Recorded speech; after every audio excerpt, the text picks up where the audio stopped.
I've noticed that there are some half-truths we've been taught about how to grow the butt without growing the thighs. And I've also noticed that a lot of people are missing certain things when it comes to their butt exercises that they're doing when they want to grow their butt without growing their thighs. I'm going to correct both of these issues in this video. My name is Kola. I am a certified personal trainer and you are watching Koboko Fitness. Welcome back to all of my Cocoa Puffs. If you're new here, make sure you hit subscribe so you don't miss any videos. I'm going to be doing so many more videos like this to help you out. It's not a secret around here that I love a good booty. However, I also love good health, and I've noticed that there are some half-truths floating around the internet about this topic, and this is quite dangerous because a lot of this advice does not take your long-term health into consideration, and I don't want you to make any mistakes that will hurt you in the long run, and then you're going to be like, Kola, you should have told me. So in this video, I'm going to be exposing some of the risky advice going around on the internet. I'm going to give you the correct steps to grow your butt without growing your thighs, and I'm going to show you some exercises that you need in your routine to get this done. And I guarantee you, you can 100% do it even if your genetics are holding you back in this area. So if you want to get that question mark booty, and side note, just in case you don't know, question mark booty is when your booty is literally popping out in the back like bam.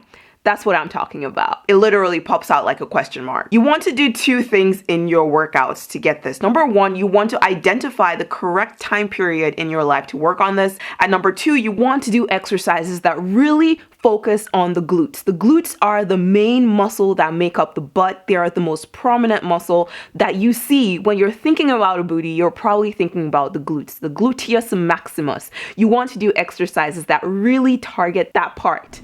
And this will work for you even if your genetics are holding you back. You will have to work harder than other people, but it will still work for you, even if genetics are a factor for you. A lot of the advice on the internet can make it seem like building your butt is this ongoing thing that you're supposed to be doing forever. It's not, unless you are an Instagram model or it's literally your job to look good so you can get paid money for that. Exercise is something that should be ongoing forever. Maintaining the results after getting the results you want is something that's ongoing pretty much forever. However, the process of actually growing the butt is not something that should be happening forever. So that's something I really wanted to clarify because I've seen some people make it sound like they've been building their booty for 7 years and they're just never gonna stop. There's an end point to this. It's not forever. What you need to do is identify an 8-week period in your life where you're not doing anything hectic, you're not going on vacation, you're not building a new house, you're not doing anything crazy, just a standard 8-week period of your life. This is your booty building period. My program is 8 weeks long and it fits perfectly into that time frame. Go on KobokoFitness.com, check it out, see if it's right for you. It's an at-home program. You don't need to go to the gym to do it, and it works. During those 8 weeks, your goal is to grow your butt without growing thigh. Now, you may decide to do more than one 8-week period. So you can decide to do one 8-week period starting now, and then you might decide to do another 8-week period starting 6 months from now. But the point is, when it comes to growing the butt without growing the thighs, you have to have a start date and an end date. This concentrates all the exercises you're doing to grow your butt into a very short period of time. And this is key. I can't tell you how many people do exercises here and there all willy-nilly, no real plan, no real order, just something on Monday, another thing 2 weeks later. It doesn't work that way. It has to be concentrated into a short, fixed period of time, into a schedule. That is so important for seeing awesome results. And this brings me to a half-truth that I need to address in this video. So you may have heard that you should avoid squats if you want to grow your butt without growing your thighs. This is not entirely true. You should avoid doing squats if you're trying to grow your butt without growing your thighs if and only if you are training in the gym with heavy weights. And you should only be avoiding squats with heavy weights for a specific period of time, not forever. If you're doing bodyweight exercises at home, you can reduce the number of squats you're doing, but there's absolutely no reason to completely cut out bodyweight squats or squats you're doing with dumbbells under 20 pounds, which is roughly 9 kilograms. It's okay to avoid squats if they're causing knee pain, if you don't like them. There are a million reasons why you may choose to not do squats squats. But trying to grow your butt without growing your thighs is not a good reason to avoid squats forever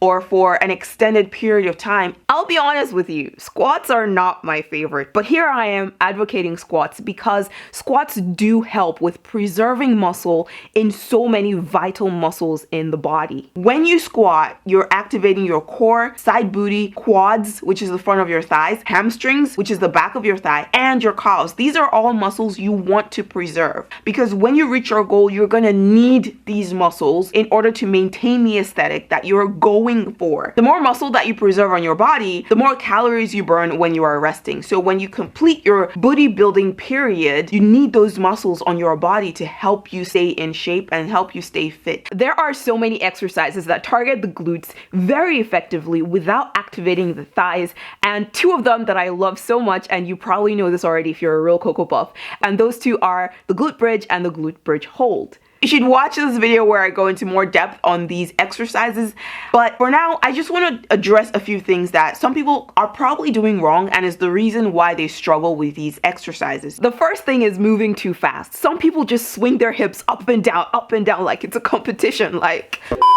If you want to go nice and slow, you can even go slower than you see me go in the video. The other thing is, it might be time to add some weight. Using books, bags of rice, dumbbells, things like that, they just add more resistance to give you more bang for your buck with your glute bridges. And if you're doing a glute bridge hold, you can do the same thing. You can put a weight on your hip to increase that resistance. So that could be another reason why you may not be feeling it as much as you would like to. For a lot of people that sit a lot at a desk, either for work or school or whatever, a lot of us have butt muscles that are so weak, we literally cannot do these exercises. It's just not working because it hasn't been used in a long time. This is nothing to be ashamed of. It's very common. So if that's the case, then the only solution is patience. And that looks like showing up and doing the workout even when it feels like you're not feeling it in your butt. Eventually, you will start to feel those muscles and it's the best feeling ever. Your body will literally learn the movement and you will be able to do it with more ease. Something I've said in a previous video, and I just want to re-emphasize